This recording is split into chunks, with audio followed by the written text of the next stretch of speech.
For years, we've seen the so-called all-seeing eye and other symbols flashed by celebrities, carved into architecture, or hidden in plain sight.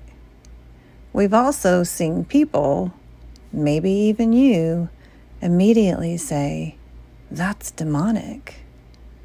Why? Because religious programming has trained us to fear what we don't understand.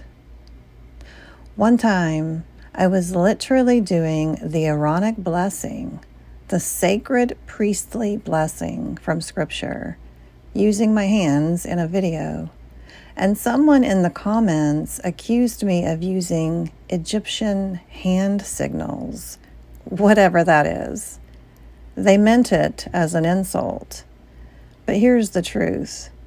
Most of us don't know what these symbols really mean because we were never taught.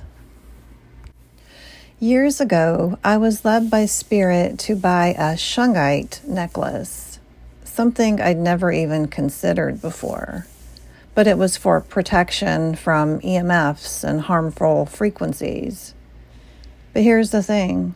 Almost every necklace I found had some kind of symbol on it. And most of those symbols I had been taught to fear. Crossed lines, circles, ancient shapes I didn't recognize. One stood out to me. It was called the Helm of Awe. I looked it up and immediately said, "Oh, that's Viking. That's pagan. I can't wear that." But Spirit said, "Get it." And so I did. And that's when the teaching began. Revelation, symbols are frequencies. What Spirit showed me was this. These symbols hold frequency. They are spiritual codes, and many of them were originally tools of divine protection, alignment, and sacred activation. But just like everything else, truth, scripture, energy, the matrix hijacks it. They slap it on Hollywood, they flash it with evil intent, they invert it so that we stay in fear and never discover what it really means. Because if you knew what the Helm of Awe was really for, you'd never leave your house without it. The all-seeing eye. Let's talk about the eye in the triangle for a second. The all-seeing eye didn't start with the Illuminati.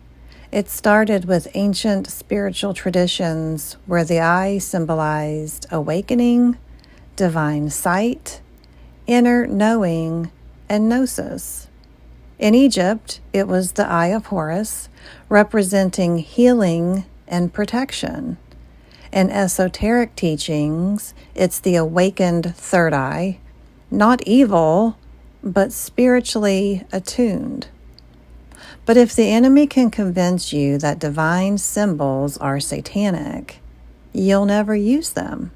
You'll stay blindfolded, and that's exactly what they want. The Helm of Awe. The Helm of Awe is an ancient Norse symbol. Yes, associated with Viking warriors, but its original purpose was energetic protection. It was placed between the brows, right over the third eye, to create spiritual defense and frequency shielding. When I wear it, I feel protected. It anchors me. And Spirit even gave me an ancient prayer to speak over it. This isn't superstition, it's spiritual technology. They made you fear it because they didn't want you using it. The truth is, we were never meant to fear sacred symbols. We were meant to understand them, to discern, to decode, to reclaim what was stolen. You don't need to throw away your discernment, but you do need to unlearn the fear they planted in you. Because once you start reclaiming what was always yours, Your sight returns. Your power returns. Your identity returns. It's time to take it back. Drop a note below if you've ever been told something was evil, only to find out Spirit was using it to wake you up. Until next time, be blessed. Namaste.